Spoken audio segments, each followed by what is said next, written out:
12월 11일 아침밥 묵상 사도행전 9장 10절부터 오늘 12월 14일 사도행전 10장 16절까지 계속 해석하겠습니다. 자, 지난 시간에 지금 사울이 드디어 눈을 감았죠. 그죠? 가만히 있어. 드디어 눈을 감았습니다. 여러분, 눈을 뜨려면 먼저 기본적인 조건이 뜨고 있는 눈을 감아야 돼요. 그래서 사울이라고 하는 사람이 자기가 보고 있는 것. 근데 주님은 제일 무서운 맹인이 눈을 뜨고 있는데 못 보는 거잖아요. 그래서 눈을 이제 감기시는 겁니다. 그래서 그동안 눈을 뜨면서 자기가 본다고 예수 믿는 사람들 다 잡아 죽인다고 돌아다니고 있는 그 열심, 그 눈을 빛으로 감겨버리셨습니다. 그 눈이 감기지 않으면 눈을 뜰 수가 없습니다. 근데 지금 예수에 대해서 눈을 뜨길 원하시는 분들이 계신다면 지금 어떤 계기를 통해서 자기가 지금 잘하고 있다는 거, 우리 교회는 대한민국에서 5위 안에 드는 교회야, 이런 게 다 없어져야 되는 거예요. 그러면 이제 비로소 예수님이 가르치기 시작할 겁니다.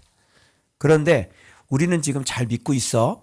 우리는 예수를 알아. 우리 예수 알아. 나도 예수 믿어, 언니.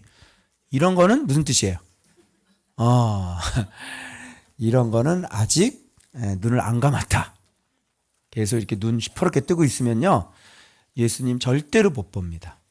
그래서 지난 시간에는 지금 사울이 드디어 눈을 감죠. 못 보죠.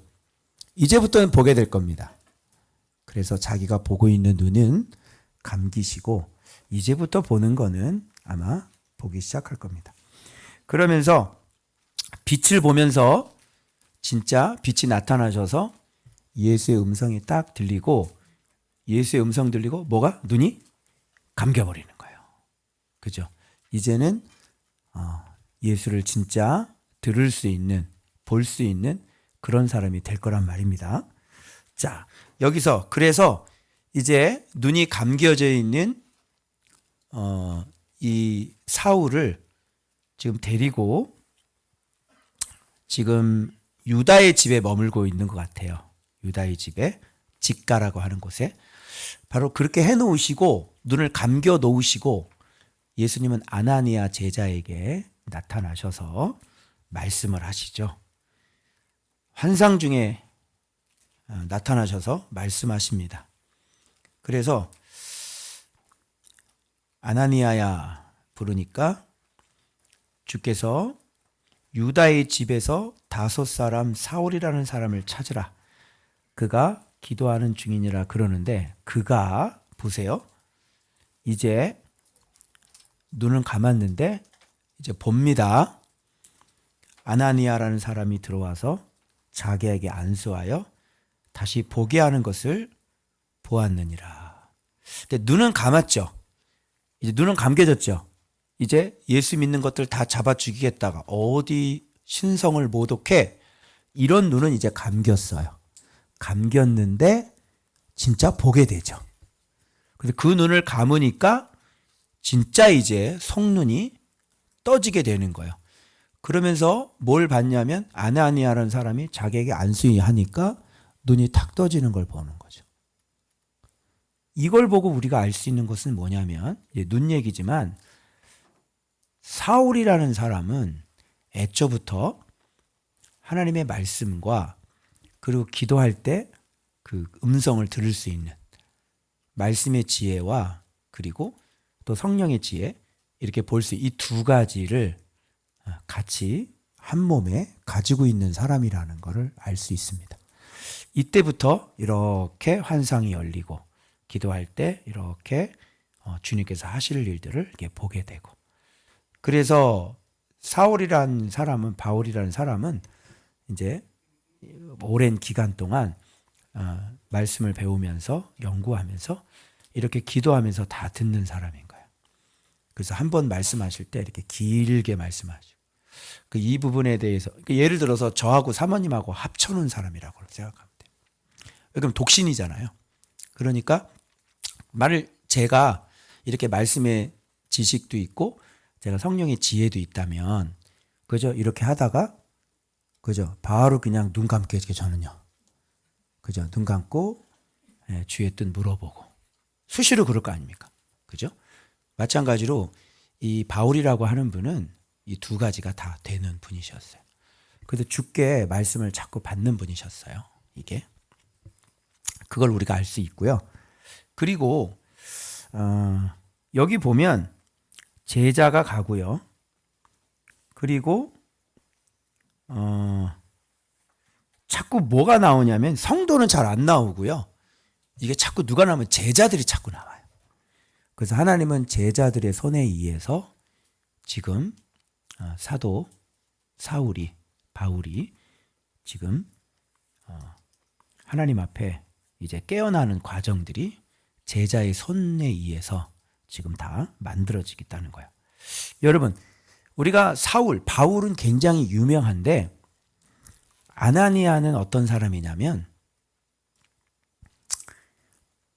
사울의 눈을 뜨게 해준 사람인 거예요. 그죠? 근데 여러분, 아나니아에 대한 어떤 그런 중요성 이런 건 우리가 잘 모르잖아요. 그죠? 그런데 사실 아나니아 하면 사울의 눈을 뜨게 사울을 안수해서 눈을 뜨게 해준 사람이라고요. 그죠? 이런 걸 보면서 어떤 걸 여러분이 깨달으셔야 되냐면, 이제부터는 여러분들이 사울이라는 인물이 이제 처음 신앙생활을 시작하는 출생부터 보셔야 되는 거예요. 그래서 신앙이라는 것은 출생이라는 게 있고, 그리고 성장이라는 게 있고, 성숙이라는 게 있어요. 그래서 지금 이 본문을 대하실 때 여러분의 머릿속에는 바울이라는 이미지가 너무 크게 들어앉아 있기 때문에 이런 것들을 사울의 그 출생, 유아기 때를 잘 못 보세요. 그런데 이때는 뭐냐면 사울의 유아기 때예요. 그러니까 바울이라는 분이 너무 크잖아요. 완전히 예수 그리스도잖아요. 여러분의 머릿속엔 그게 꽉 들어있는, 이걸 보더라도 여러분은 그 바울이 들어가 있는 거야. 그렇게 보시면 안 됩니다. 이건 사울이고요. 지금 예수의 옛자도 모르고 있다가 지금 예수가 하나님의 아들이라는 것 정도만 아는, 그리고 구약의 하나님의 복음을 아는, 그죠? 요 정도밖에 안 되고 있다고. 더 이상 가면 안 돼요. 그래서 더 이상 여기 사울을 바울처럼 높이 평가해서는 안 됩니다. 그냥 어린아이 바울, 어린아이 사울, 이렇게 갓난아기 사울 이렇게 보셔야 돼요. 그래서 누구의 도움이 필요하냐면 다른 제자들의 도움이 필요하는 거예요. 그래서 그가 안수를 해줘야 눈을 뜨는 겁니다. 안 그러면 지 혼자 눈을 팍 떠버리고 난리 나죠. 그죠? 눈 떠라! 탁! 옛날 바울 같으면 눈 떠라. 탁 떠버리겠죠. 그래서 신앙생활이라는 것은요, 그냥 하루아침에 되는 게 아니고요. 바로 그 위대한 바울도 이렇게 갓난아기 시절이 있었다는 것에 여러분이 초점을 맞추셔야 돼요. 아시겠죠? 그래서 아나니아가 와야 되는 거고, 형제여, 주께서 당신을 성령 충만하게 하십니다. 그리고 안수해서 눈을 열어줘 도움을 받아야 된다. 아시겠어요? 그래서 이렇게 자라나는 겁니다. 이게. 자, 그래서 그러나 드디어 이런 걸 이때부터 보시는 분이셨고, 이때부터 주의 음성을 이렇게 듣는 분이셨고, 이런 걸 두 가지가 말씀과 이런 것들이 주의 음성을 듣는. 그러니까 구약의 다윗도 마찬가지죠. 그죠? 사무엘도 마찬가지죠. 그죠? 똑같아요. 아브라함도 마찬가지죠. 여러분, 야곱도 마찬가지죠. 똑같아요.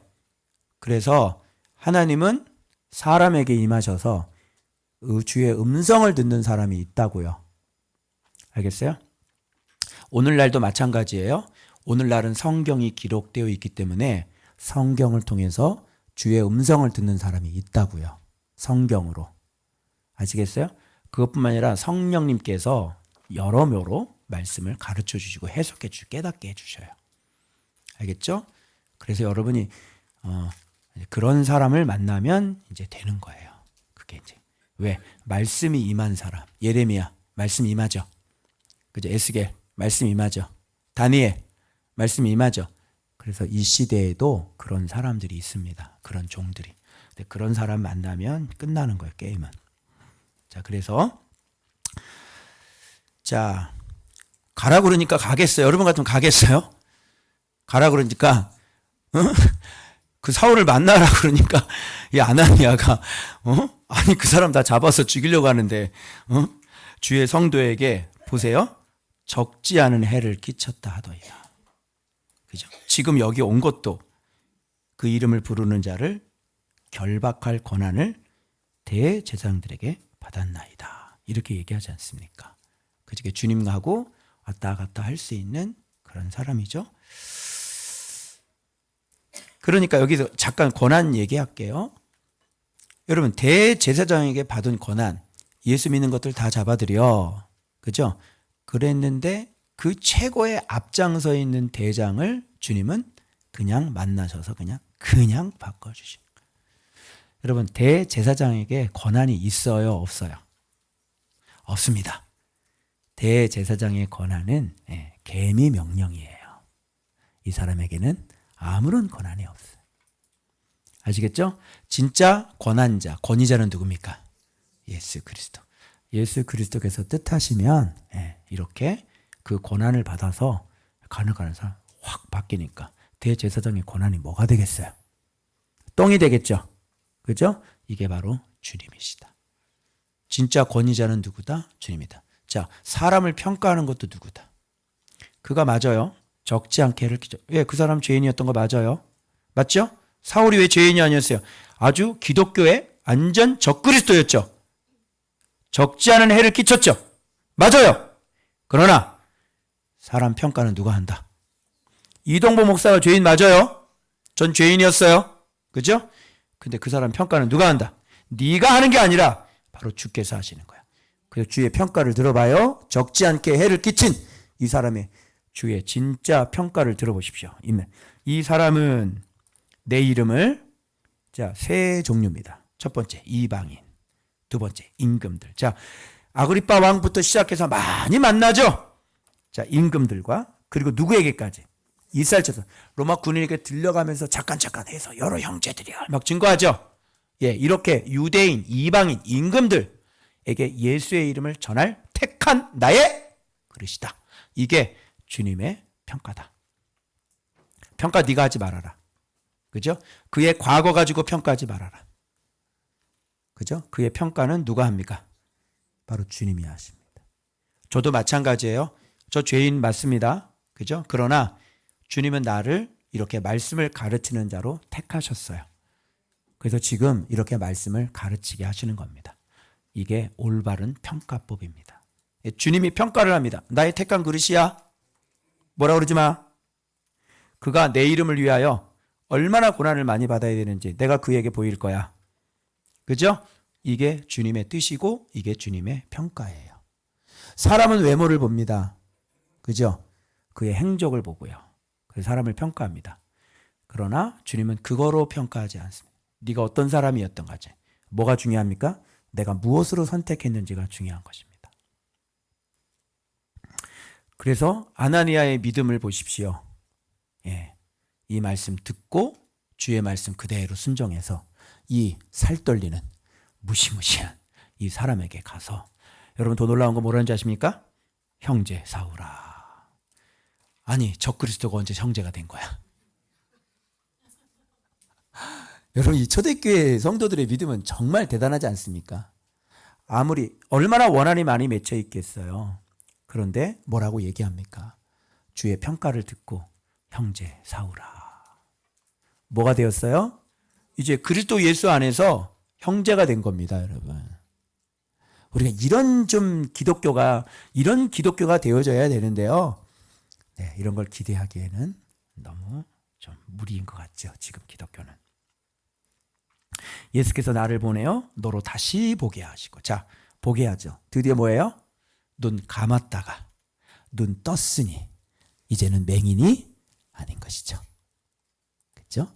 그래서 내가 그동안 신앙생활 했던 거 눈 감아야 됩니다. 내가 안다고 생각하고 난 잘하고 있다고 생각하죠. 대부분 그렇게 생각할걸요? 그런데 여러분 이 시대에 어떻게 하면 좋아요? 예수를 알지 못한다는 걸 어떻게 알까요? 그죠? 아마 제 말도 이해가 안 될걸요? 그죠? 저는 예수를 안다고 생각했던 사람이었습니다. 저는 정상적인 신학대학원을 졸업했고 그리고 한국교회에서 열심히 예수님의 십자가의 복음을 전했던 사람이었습니다. 그런데 내가 진짜 안다고 생각했네. 나보고 초등학문을 가르치는 사람이라고 그래요. 기분 좋아요, 나빠요?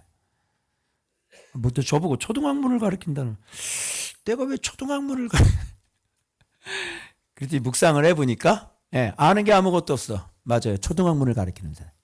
십자가의 죽으심과 부활 이것밖에 몰라요. 초등학문을 가르치는 자가 아니냐. 맞습니다. 그게 묵상하기 전에 저의 모습. 많은 목회자들이 자기가 초등학문을 가르치는 사람, 초등학교 선생님이라는 걸 알까요? 모르겠죠.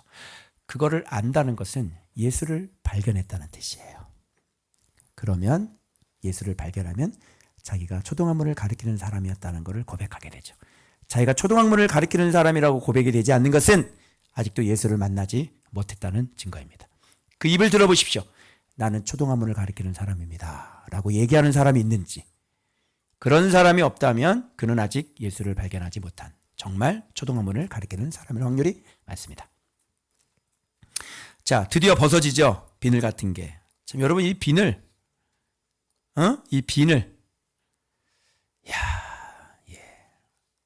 안 벗겨질 겁니다. 이 비늘 떨어지는 게 여러분 그렇게 쉬운지 아십니까? 네, 안 벗겨집니다. 그래서 이 비늘들이 다 껴있기 때문에 뭐라 그러는 거예요? 기독교를 맹인이다 이렇게 얘기합니다. 그래서 이 비늘이 잔뜩 껴있는 사람들은 나름대로 열심히 하고 계시죠. 그리고 굉장한 업적을 이뤘다고 얘기를 하지만 예수는 아닌, 예수를 가르칠 수 없는, 아시겠죠? 모든 사역자의 눈에서 이 비늘이 떨어지길 그리스도의 이름으로 축복합니다. 자, 이것이 벗어져. 자, 세례를 받고. 자, 세례를 받았습니다. 여러분 갓난아기 아니에요. 갓난아기죠? 바로 바울의 갓난아기 때의 모습을 여러분은 지금 보고 계시는 것입니다. 그래서 사울이 다메섹에 있는 제자들과 함께 이런 거 보십시오. 표정, 이런 것들. 이런 것들을 여러분이 유심히 보면 봐봐요. 며칠입니다. 세례받은 지 며칠. 세례받은 지 며칠 지났는데 득시로 나가서 사역한다고 뛰쳐나가고 앉아있는 거예요. 이런 게 문제라니까. 이런 게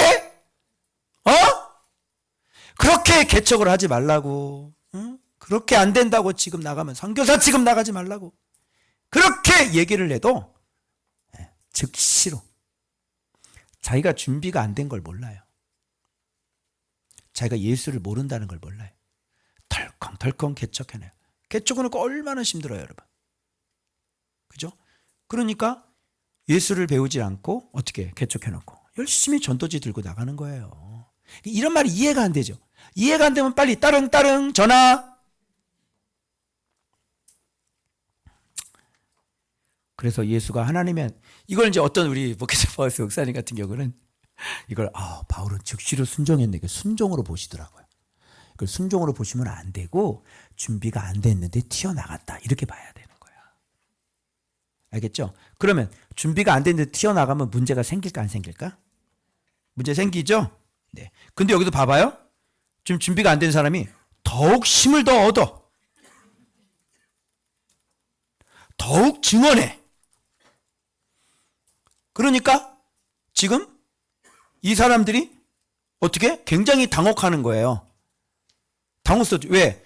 예수 잡아 죽이겠다고 돌아다니는 사람이 갑자기 예수 편이 돼가지고 예수가 하나님의 아들이라고 그러니까 이 사람들은 얼마나 당혹? 당혹이 아니라 당혹 플러스 황당? 그죠? 뭐야 이게? 그죠? 그리고 이제 계속 예수를 하니까 이 사람은 뭐가 되는 거예요? 이제는 배신자가 되고요.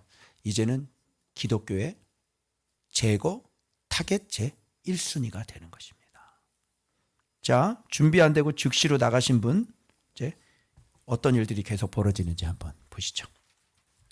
그러니까 지금 1순위가 됐으니까 죽이기로 공모, 그리고 개교.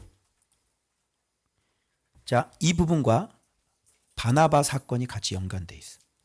유대인이 바울을 죽이는 것과 바나바가 사울을 제자들에게 소개하는 것과 무슨 연관성이 있을까요?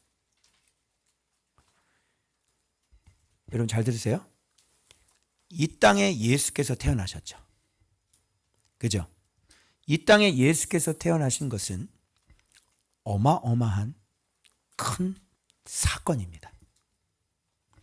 이 땅에 예수가 오셨다는 것은 이제 온 인류의 구원을 얘기하는 거나 마찬가지입니다. 자, 사울이 지금 출생했다는 거 하는 것은, 사울이 태어났다고 하는 것은 온 인류의 구원이 미친다는 거고 똑같은 거예요. 아멘.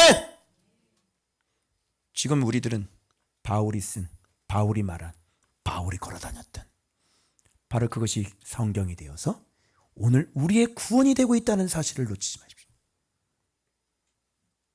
자, 그러면 예수님 오셨을 때 죽여야 돼, 안 죽여야 돼? 누가 그때는 개교를 부렸죠? 헤롯이. 2살 밑으로 죽여버려. 지금 사울이 출생을 했어요? 그럼 어떻게 되는 거야? 죽여버려.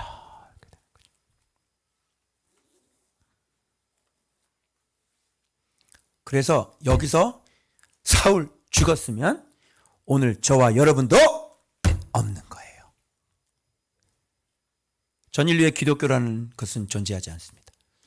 이 사람 중요한 인물이 아니야. 근데 사울은 이걸 자기 자신의 모습을 알았을까요? 몰랐을까요? 몰랐어요. 자, 그러면 예수님과 비교하는 거예요. 예수님 태어났을 때, 그리고 바울이 태어났을 때. 자, 두 번째.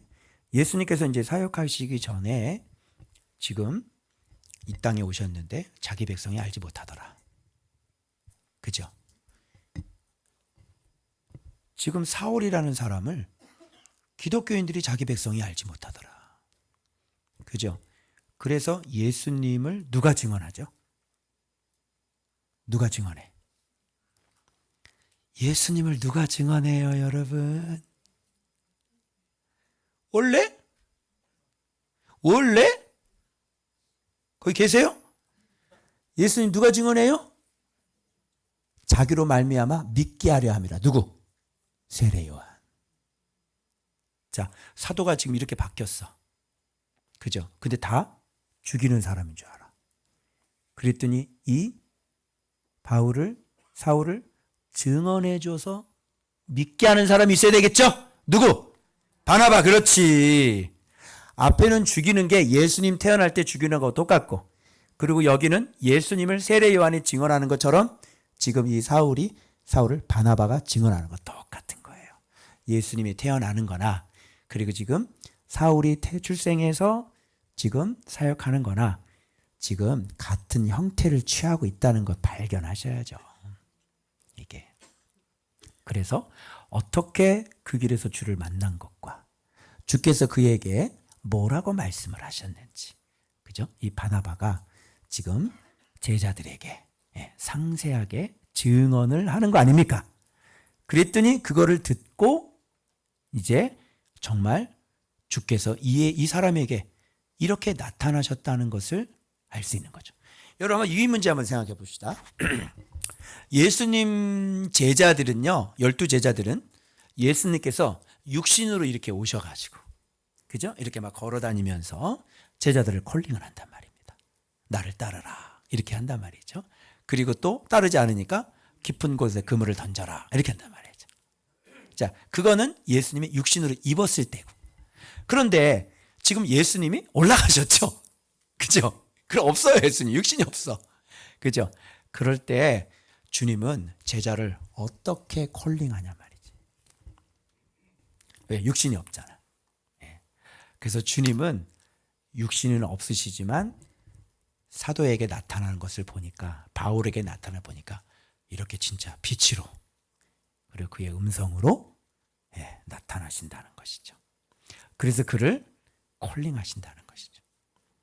그래서 이게 뭐냐면 예수께서 직접 만나는 빌립과 뭡니까? 이게 바울의 차이점입니다. 그래서 이 바울은 예수님께서 직접 나타나셔서 직접 그에게 말씀하시는 케이스가 되는 거예요. 오늘날도 마찬가지예요. 빛이 바울처럼 그렇게 나타나죠. 어떻게 해요? 바로 오늘의 빛은 뭡니까? 성경이죠. 그래서 성경의 빛을 어떻게 비춰주시는 거예요. 그러면 이게 영안이 확 열리는 거죠. 예전에는 성경을 봐도 이게 잘 깨닫지를 못했고, 그런데 진짜 눈을 열어서 그 성경을 보게 하시는 거예요. 근데 진짜 빛 대신 그분을, 그죠? 우리가 보고 만나게 되는 거지 않습니까? 그래서 오늘날 이렇게 주님이 육신으로는 안 계시지만 이렇게 빛으로 임하신다, 성경으로 임하신다. 여러분 이거를 좀 아셨으면 좋겠어요. 그래서 이거를 당연히 죽겠어요, 여러분? 그죠? 애굽으로 피신하는 것도 마찬가지잖아요. 죽이려 합니다. 그래서 애굽으로 피신시키지 않습니까? 천사가 다 얘기해 주는 거예요. 지금 이 사람이 누군데 죽겠어요, 여러분? 이 죽으면 뭐 어떻게 되라고요? 하나님이 택한 그릇인데 죽겠어요? 안 죽어요. 그래서 다 얘기해 줘가지고요, 다 피하는데 그의 제자들이 밤에, 그의 제자들이 벌써 생겼어? 제자가 벌써 생겼어? 그럴 수가 없는 거예요. 그죠? 이건 누구예요? 앞에 부분에 보면 사울 혼자 다닌 게 아닙니다. 앞에 부분 성경 보면 그와 함께한 자들이라는 단어 나오죠? 바로 그의 제자들이라는 걸 알 수가 있어요. 그러니까 자기 스승이 예수를 만나버리고 예수가 하나님이 보내신 하나님의 아들이라는 걸 딱 알았는데, 지금 이렇게 돕는 걸로 봐서 이 제자들도 스승이 변하니까 이 제자들도 도매금으로 같이 넘어가는 거야. 그럼 덤이야, 덤. 그래서 보니까 이 제자들도 사울의 얘기를 듣고, 야 일로 와봐, 이게 이렇게 돼가지고 이렇게 된 거야. 그래서 이 제자들도 지금 어떻게 내려서 지금 자기 스승을 지금 도와주고 있는데, 자 못하고 도망갑니까? 광주리. 경기도 광주하고 상관이 없습니다. 광주라고 하는 것은 뭐냐면 광주리. 여러분 보십시오. 그 위대한 바울이 옥문에 들어가도 옥문을 열고 나오시는 그 독사가 물어도 툭툭 털었던 그 바울이 지금 광주리 그 조그만 거 타고 지금 이렇게 내려오시는 이 장면은 정말 없어 보이지 않습니까, 여러분? 왜냐? 깐난하기.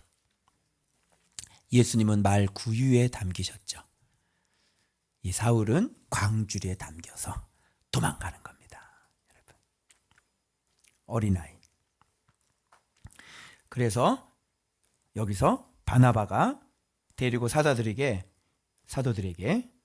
자초지정을 다 얘기하고 주 예수의 이름으로 담대히 말하는 것까지 다 얘기하니까 제자들과 함께 예루살렘에 출입하게 되었던 것입니다. 그래서 주 예수의 이름으로 담대히 말하고 헬라파 유대인들에게, 자 보십시오, 스데반하고 똑같은 모습 나타나요. 또 뭐예요? 변론, 원어로 논쟁. 피해갈 수가 없어요. 예수를 드디어 깨달으면요, 진짜 이 시대에서 예수를 드디어 깨닫잖아요. 그러면 이 사람들은 모르는 거니까 예수라고 하니까, 그러니까 뭐가 시작되냐면 이제 논쟁이 시작되는 거예요. 무슨 소리야? 나도 예수 하는데 왜 너가 예수를 자꾸 한다고 그래? 언니 나도 예수 알아. 이렇게 된다니까. 그래서 자꾸 논쟁이라는 게 시작된 거예요. 이거는 나이가 어리기 때문에 논쟁을 안 할래야 안 할 수가 없는 거예요. 순서라고 보시면 됩니다. 알겠죠? 그 내가 맨날 목사님한테 페이스북에 싸우지 마세요. 제가 계속 그랬죠. 근데 아는 게 들어오니까 어떻게 자꾸 페이스북에 글 쓰는 거예요. 왜? 엉터리로 살고 말 같지도 않은 거 얘기하고 그거 소용없는 짓 막 하잖아요. 그래서 그 얘기하게 되는, 그럼 논쟁이 일어나는 거지. 그죠? 피해갈 수가 없어요. 나이가 어리기 때문에 어떻게 할 수가 없어요. 제가 논쟁하다가 언제 멈췄냐면 정말 겸손이라는 것, 사랑이라는 거 깨닫고 난 다음부터 그들이 긍휼히 여겨지고 그들의 종이 돼서 그들을 섬기고, 그래서 예수를 전해야 되는 것을 깨닫고 난 다음부터 논쟁하지 않기 시작했습니다. 그래서 이거는 연령이 지금 아직 논쟁하는 연령이다, 이렇게 보시면 됩니다.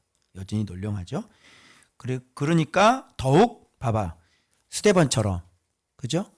논쟁에서 이겨버렸잖아요. 그러니까 죽이기를 힘쓰거늘. 그래서 형제들이 알고 가이사랴로 데리고 가서 어디로 보내버려? 예, 다소 좀 문제가 있는 겁니다. 이거는 같이 사역하기에는 지금 다소 문제가 상당히 지금 많아가지고 이런 경우는 다소로 보내야 되는 겁니다. 고향이 그쪽이었어요. 자, 이걸 뭐라 그래? 이 접속어를 한번 보십시오.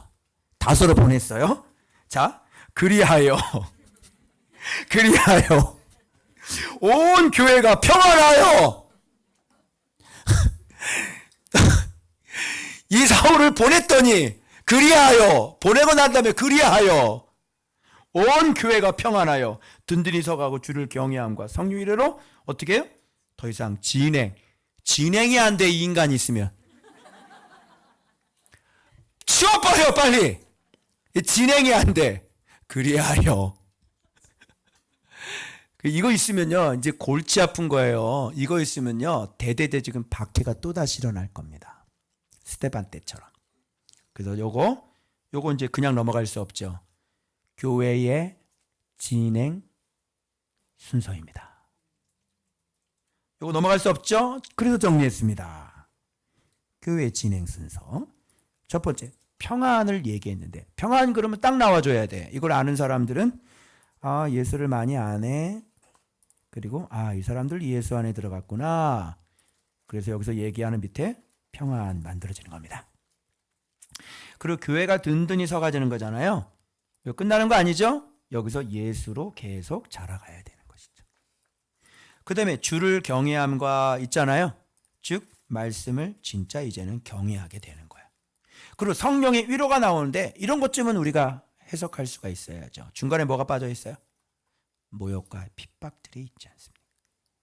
박해가 있겠죠? 그래서 성령의 위로도 있는 겁니다. 이게 바로 진행입니다. 요 순서대로 가지 않으시면 교회는 퇴보라고 하는 것입니다. 어때요? 오늘날 교회? 퇴보 같아요? 진행 같아요? 정체는 뭔지 아세요? 가고 있는데, 이렇게 가고 있는데 지금 정체된 거를 정체라고 그래. 근데 아예 가지 않는 거는 퇴보라고 합니다. 그래서 초대교회는 이렇게 진행되어져 갔다. 그래서 여러분들도 지금 예수를 알고 예수 안에 있어서 지금 상당한 평안을 누리고 계실 겁니다. 그리고 제자 훈련을 통해서 여러분이 든든히 교회가 세워져 가고 있고, 그죠? 이제 뿌리가 튼튼해 가고 성도들의 내면이 튼튼하고 목회자와 성도들의 관계가 정말 아비와 자녀의 관계로 튼튼하게, 그죠? 그리고 오직 주를 경외하는 쪽에 더 경외하고 더 이렇게 우리 교회가 가고 있고요. 그리고 뭐 박해 같은 경우는 이때 당시엔 굉장히 심했는데 기본적으로 여기는 그냥 죽여버려 이거였습니다. 알겠죠? 이때 당시의 신앙이라고 하는 것은 진짜 목숨 걸고 하는 거잖아요. 근데 오늘날 우리의 박해는 뭐예요? 믿지 않은 남편들, 그리고 예수를 잘 모르는 교회 다니는 성도들에게 우리가 박해를 받고 비방을 받고 목회를 받는, 모욕을 당하는 것이죠. 뭐 그 정도밖에 없습니다.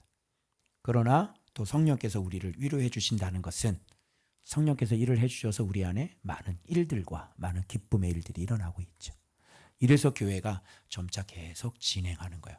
요 스텝을 밟지 않으시면요, 그 교회는 지금 퇴보하고 있는 것입니다. 아무것도 안 하고 있는 거죠. 자, 그래서 이 본문을 통해서 또 제가 생각한 것은요, 예수님과 바울의 차이점을 한번 생각해 봤습니다. 자, 지금 사역할 때 예수님은 30대까지 성전에 있으시면서 묻기도 하고 듣기도 하고, 그죠? 그러면서 그 지혜와 키, 나이가 점점 자랐지 않습니까? 그리고 때가 돼서 34가 돼서 바로 말씀이 충만하신 그분은 세례를 받으면서 성령의 충만을 받고, 그리고 광야에서 40일 동안 성령의 인도를 받아서, 그죠? 온전하게 말씀 승리 가운데 끝나고, 그리고 하나님 나라의 복음을 외쳤단 말이에요. 맞죠? 예수님은 이런 과정을 겪으셨는데, 지금 이 사울은 어떤 과정이 있었어요? 그냥 눈 잠깐 감았다가 떴죠. 그리고 예수님이 하나님의 아들인 것만 알죠. 그런데 가서 사역을 해요. 자, 이거 맞아요, 안 맞아요? 안 맞는 거죠. 그래서 제가 박사 공부할 때요, 요거 한번 간증했는데, 이 본문으로 제가 설교학 시간에 설교 발표를 했거든요. 사역자는 준비가 되어져야 됩니다. 그래서 이 사울은 이렇게 준비가 안 된 상태에서 이렇게 사역을 해서 지금 광주리 타고 도망가지 않았습니까? 그리고 아라비아로 갑니다. 그리고 또 다소로 보내지고요. 그죠?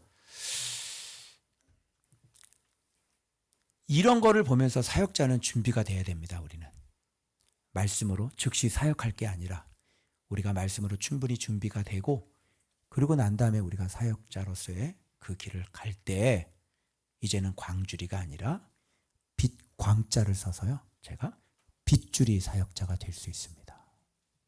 네, 이렇게 설교를 했거든요. 예, 그럼 해석 좋지 않습니까? 근데 설교학 교수가 교수님이었습니다. 그런 건 아니라고 그러시더라고요. 원어사전에 보니까 다소에 가서 예수 그리스도의 복음이 이방인들에게 유효할 것이라는 것을 다소에서 깨달았을 것이래요. 그러니까 원어 주석도 진행이라는 걸 몰라요. 그리스도의 알미, 그가 그 10년 동안 뭘 했는지를 모르는 거야. 단순하게 이방인에게 이 복음이 적합했다. 이 원어사전 제가 보여드릴 수 있습니다. 아, 모르는구나. 이분은 이 교수님도 예수가 잘해야 된다는 걸 모르는구나. 그래서 광주리 사역자 되지 말고 여러분 잘 준비돼서 우리가 빗줄이 사역자가 됩시다. 그래서 다른 사람은 다 100점 주고 저만 95점 주더라고요.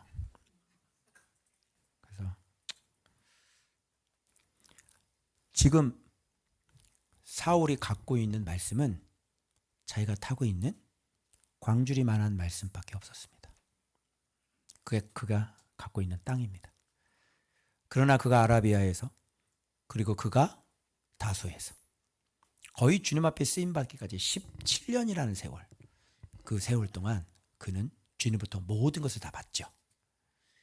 그래서 그들은 안디옥으로 보내지고, 안디옥에서부터 거기서 파송을 받아서 이제 1차, 2차, 3차 전도 여행을 하면서 계속 교회가 만들어지고, 이렇게 서신서가 날아가면서 아주 원숙하고 아주 완전한, 바로 예수 그리스도의 이미테이터가 돼가지고 이미테이션한 그런 교회를 남기고, 그것이 고스란히 오늘 우리에게 오고는 모든 세대에 바로 정경, 캐논이 되고 있다는 사실을 여러분 놓치지 마시기 바랍니다.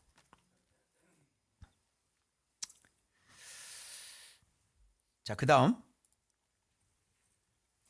자, 보세요. 다소로 보낸 일, 그리하여 제자의 수가 더 많아지고, 그때에 나오죠. 그리고 애니야 고쳤을 때 또 그때에 다비다 사건이 나옵니다. 문장의 구조는 이렇게 연결이 됩니다. 자, 그럼 여기서 애니야 사건은 여기서 왜 일어났을까요? 요거는 앞부분에다가 진행에다가 붙여줘야 돼요. 그죠? 자, 사울은 지금 어디로 보내져요? 다소로 보내지죠. 왜 그런다 그랬어요? 아직 그는 광주리 사역자예요. 그래서 더 훈련을 받아야 되는 거예요. 그것을 해석을 뒷받침해 주기 위해서 지금 베드로는 지금 무슨 사역을 하고 있는 거예요? 여러분, 바울이 애니야를 만났다면 8년 동안 중풍병으로 누워있는 애니야를 만났다면 이렇게 얘기할 수 있을까요? 애니야야, 예수 그리스도께서 너를 낫게 하시니 일어나 내 자리를 정돈하라 할 수 있을까요? 없습니다. 천하의 바울도 광주리 사역자로 있을 때에는 이렇게 치유하고 고칠 수 없습니다. 왜냐? 예수 그리스도 안에 있는 믿음이 없기 때문인 거죠. 그래서 지금 그가 준비가 안 된 상태를 보여주는 본문으로 이 앞쪽에 있는 것과 같이 연결을 시켜줘야 되는 거예요. 왜? 여기 뭐라 그래요? 그때에 라고 되어 있으니까. 이제 이해되시죠?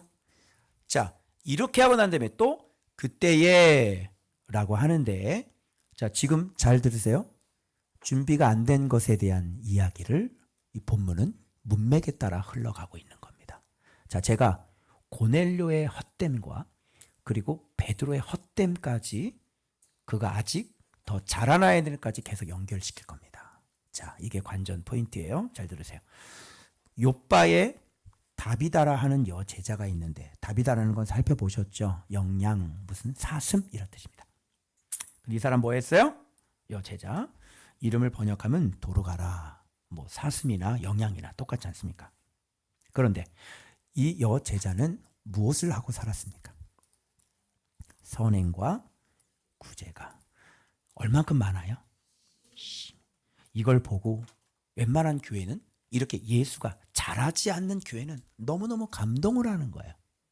근데 여러분, AI를 가르칠 때는요, 이렇게 하는 거예요. 내가 갖고 있는 해석을 가지고 AI 물어보는 거야. 이거 어떻게 해석했는데, 종교 개혁자들과 청교도들이 이 본문을 어떻게 해석했는지 찾아줘. 그럼 딱 찾아주거든.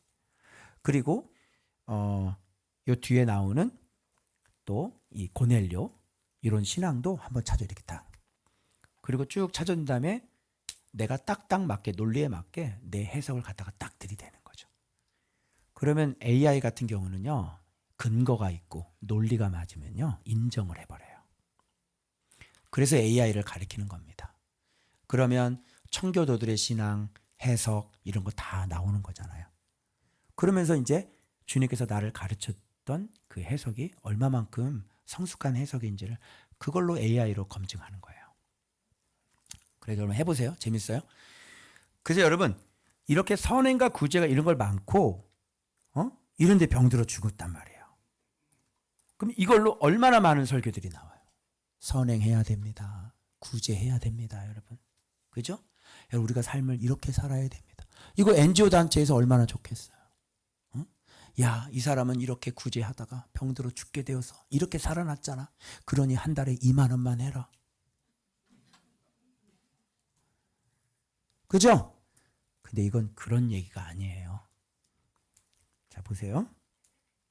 과부들이요, 지체 말고 와달라고 간청을 해가지고 모든 과부가, 과부촌이야,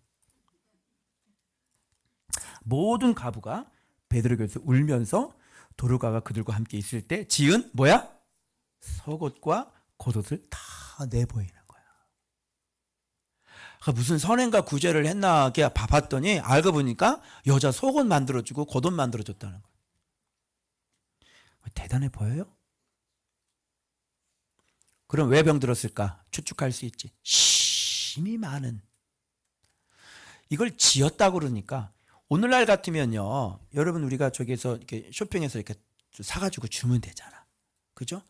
여기 과부 속옷을 이렇게 짜서 주진 않잖아, 우리가. 오늘날 같으면. 그때는 그리고 없었어. 그러니까 계속 호롱불 켜놓고 어떻게 계속 이거. 그러니까 밤에 잠자 못 자. 잘 못 자겠지. 계속 이거. 아니 그럼 말씀을 언제 배운대요? 제자 맞아? 과부들에게 속옷이 도움돼요? 과부들에게 겉옷이 도움되냐고요. 노숙자들에게 돈 주는 게 도움이 돼요? 이 세상의 최고의 선행과 구제는 뭘까요? 네? 복음을 전하는 것과 예수 그리스도를 가르치는 것이 바로 이 세상의 최고의 선행과 구제인 줄 믿습니다. 동의하세요? 예수 그리스도의 겉옷을 지어줘야지. 예수 그리스도의 속옷을 지어주고, 예수 그리스도의 속옷은 복음입니다. 예수 그리스도의 겉옷은 진리입니다. 여제자가 하는 짓이, 이거는 예수님 당시에 누구를 상징합니까? 마르다입니까? 마리아입니까? 마르다입니다.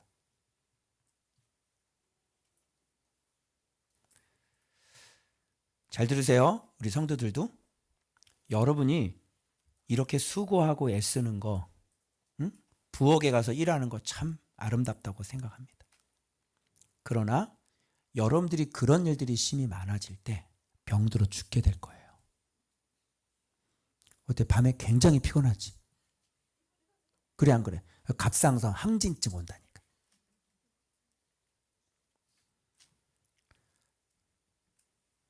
그러면 이 해석이 맞는지를 내가 고넬료하고 한번은 엮어볼까요? 응? 다비다 이 얘기하고 고넬료하고 엮어본 적 있어요? 그런 설교 들어본 적 있어요? 자, 제가 엮겠습니다.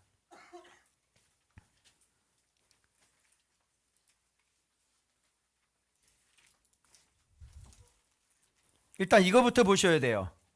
천사가 나타나가지고요, 내 기도와 구제가 하나님 앞에 상달되어 기억하신 바가 되었으니, 이 사람은 구제가 이렇게 있는데요, 이 사람은 안 죽고 이 사람의 구제가 하나님 앞에 상달이 돼요. 자, 그러면 다비다의 신앙의 균형과 예수 그리스도를 모르는 유대교 이방인, 이달리아의 백부장인 고넬료의 신앙의 균형을 한번 비교하시겠습니다. 보시죠. 그가 경건하여 온 집안과 더불어 하나님을 경외하며 백성을 많이, 제가 여기 색칠해 놓은 크기를 잘 보셔야 돼요. 또 다 메시지가 담겨져 있는 거야. 뭐가 더 제일 커? 경외가 동그라미 엄청 크네. 구제는 어떻게? 작네. 또 기도는? 그것도 커네. 이게 바로 예수 그리스도를 모르는 고넬료의 신앙의 균형이었습니다. 다비다는 선행과 구제가 심히 많아. 못밖에 없어. 이것밖에 없는 거야. 이거 어디 갔지? 이거 어디 갔지? 응? 그래서 다비다의 균형이 어떤 균형이었는지 증명이라 하듯 그 많은 과부들이 그 앞에 눈물을 흘리면서 그가 이렇게 살았다고 그가 지어준 속옷과 겉옷을 지금 내보이고 있는 것입니다. 그때 당시에 속옷은 여러분 위 하나 밑에 하나 그거 아니에요? 그냥 통으로 짠 그 긴 옷을 여러분 계속 지어야 되는 것입니다. 미련해요? 지혜로워요? 미련하죠. 그래서 어떻게 나이가 더 먹어야 돼요? 안 먹어야 돼요? 다비다가 나이 더 먹어죠. 그래서 병들어 죽게 되는 겁니다. 그런데 예수 그리스도를 모르는 지금 유대교인 이 고넬료는 균형 너무 좋죠. 그죠? 그런데 다 무효입니다. 하나님께 기억한 배에서 균형 너무 좋은데, 그런데 너에게 뭐가 없어? 예수 그리스도가 없어. 여러분 이거 신학자가 쓴 게 아니라 제가 쓴 건데 한번 좀 글씨는 엉망이라도 좀 내용은 좀 그렇듯할 건데 한번 보시겠습니까? 한 가지의 부족은 그의 전부의 결핍이요. 한 가지의 충족은 그의 전부의 완성이 되었다. 이거 제가 쓴 건데 여기에 한 가지 부족은 뭡니까? 예수 그리스도. 한 가지의 충족은 뭡니까? 예수 그리스도. 아무리 하나님을 경외하고 아무리 많은 것을 구제하고 아무리 항상 기도해도 예수 그리스도의 결핍은 전부의 결핍이에요. 그래서 이것을 아시는 주님은 이걸 이렇게 온전하게 하시는 겁니다. 다비다의 문제가 뭡니까? 여러분, 사울의 문제가 뭡니까? 결핍된 예수 그리스도. 다비다의 문제가 뭡니까? 애니야의 회복은 무엇이 회복시켰습니까? 그리스도께서 너를 낫게 하신다. 예수 그리스도. 다비다의 결핍은 뭡니까? 예수 그리스도. 여러분, 고넬료의 결핍이 뭡니까? 예수 그리스도. 자, 이제는 제가 베드로의 결핍을 소개하겠습니다.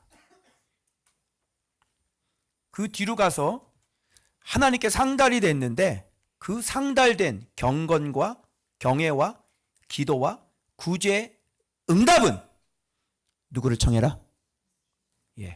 시몬을 청해라. 바로 시몬은 바로 이 사람의 결핍 그 한 가지를 채워줄 수 있는 사람입니다. 자, 그러나 베드로의 결핍이 있었죠. 그게 뭡니까? 베드로의 결핍은 예수를 갖고 있는 듯 했지만 그에게 온전한 믿음이 아닌 결핍이 있었습니다. 그게 뭡니까? 여전한 율법이었습니다.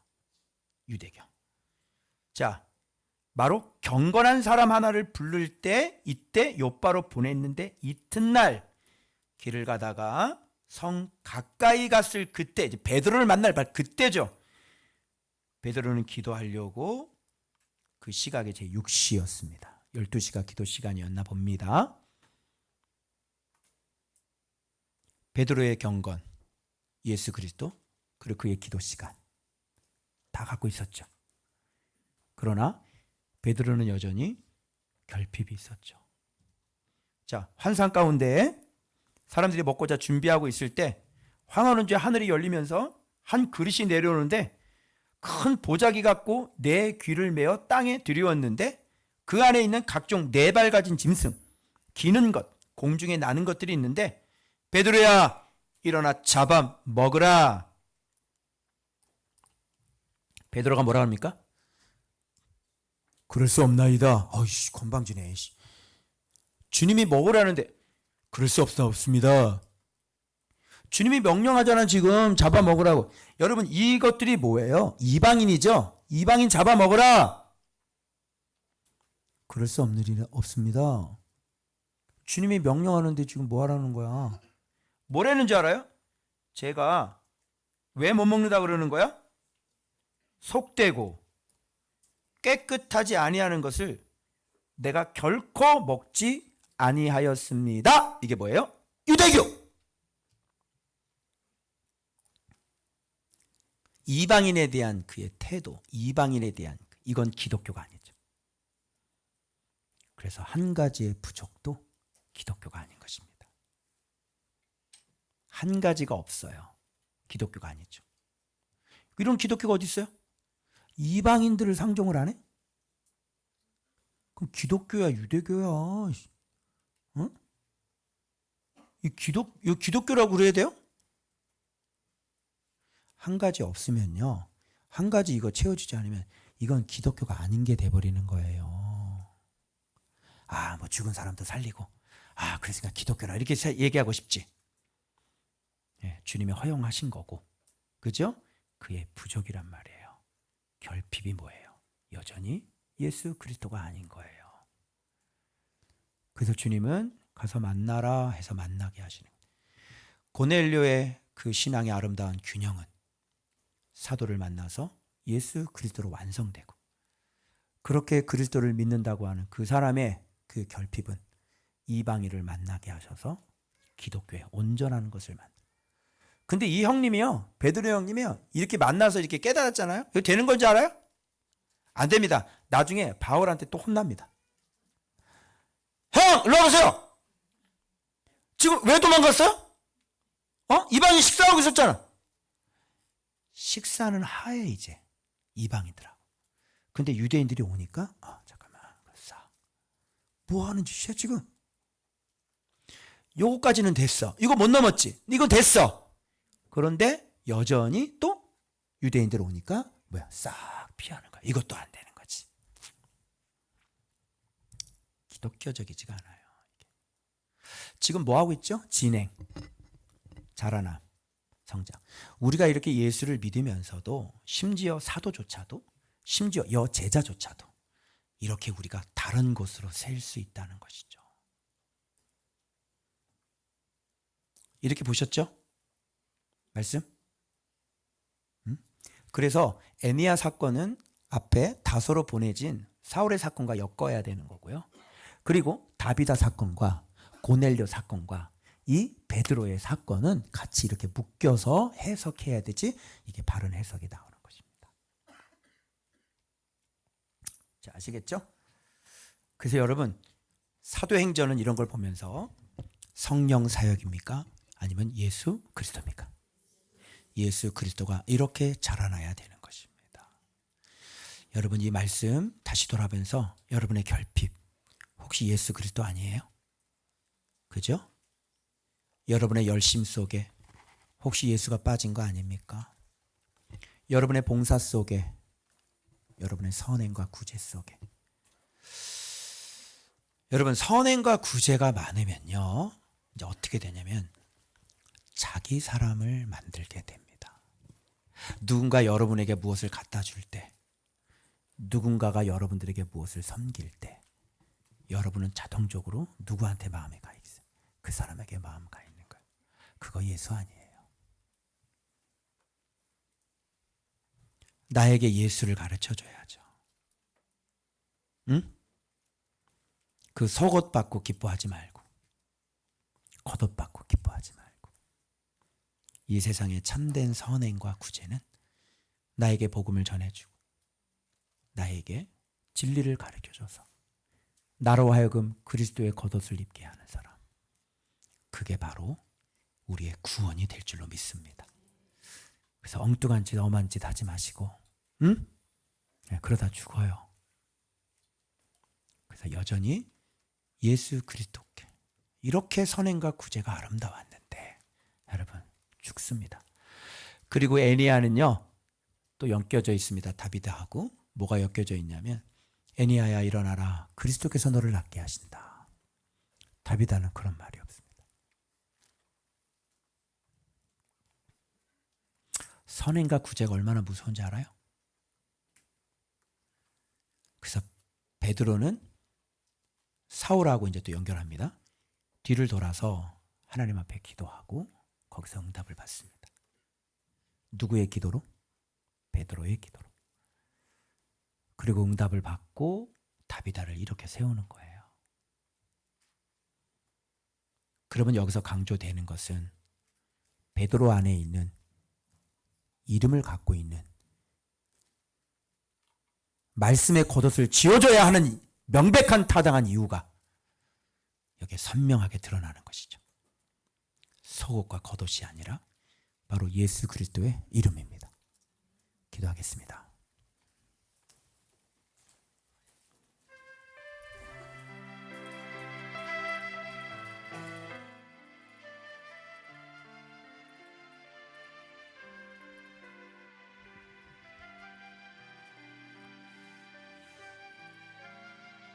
사도행전 교회는 이렇게 계속 자라나야 합니다. 여러분, 결단코 여러분이 됐다고 생각하지 마십시오. 여러분이 결단코 예수를 안다고 생각하지 마십시오. 죽은 사람을 살린 베드로도 여전히 그 안에 자기의 틀이 있다는 사실을 꼭 기억하십시오. 우리 계속 자라나야 합니다. 오직 예수 그리스도만 남을 때까지 자라나야 합니다.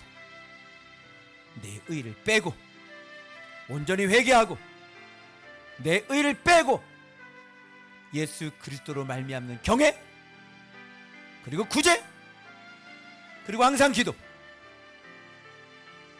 그리고 정확한 예수 그리스도의 기준, 이런 모든 것들이 우리 안에 온전해지게 해달라고 우리 다같이 주여 부르고 통성으로 기도합니다.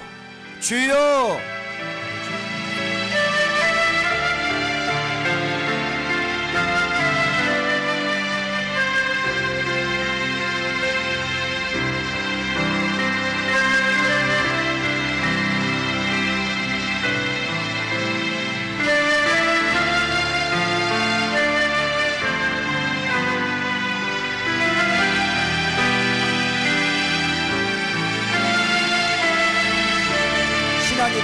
균형을 지키세요.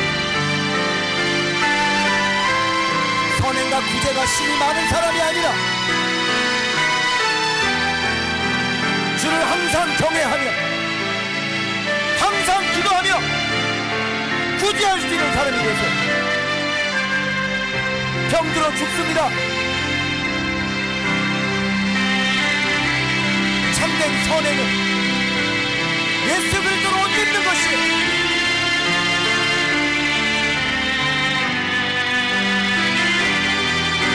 일하다 죽는다고 일하다가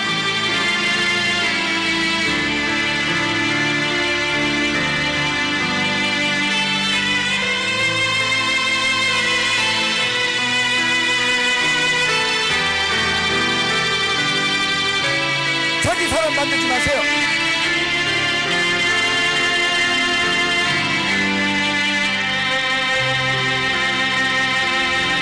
그리스도로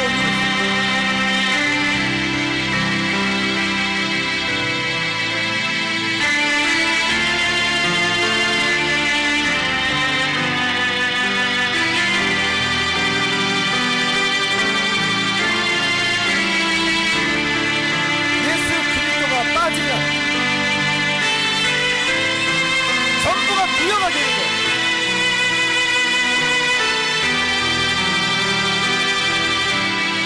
아무리 죽은 사람을 살려도 여전히 율법이 들어가 있으면 그건 기독교라고 얘기하지 않아요.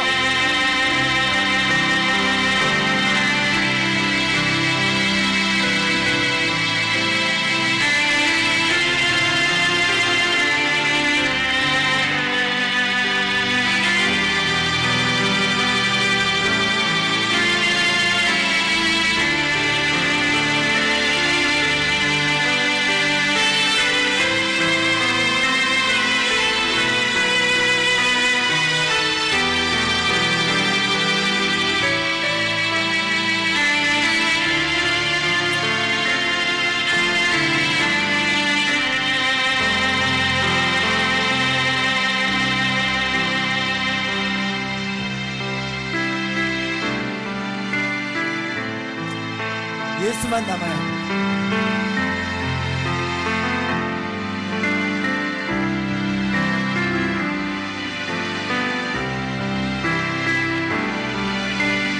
모든 게 예수 안에서 이루어져야 돼요.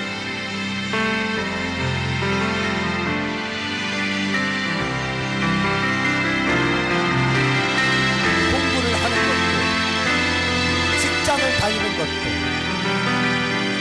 성도를 섬기는 것도 모두 다 예수 안에서 이루어져요.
날마다 예수가 자라길 원합니다. 아버지, 우리들은 날마다 예수 안에서 살길 원합니다.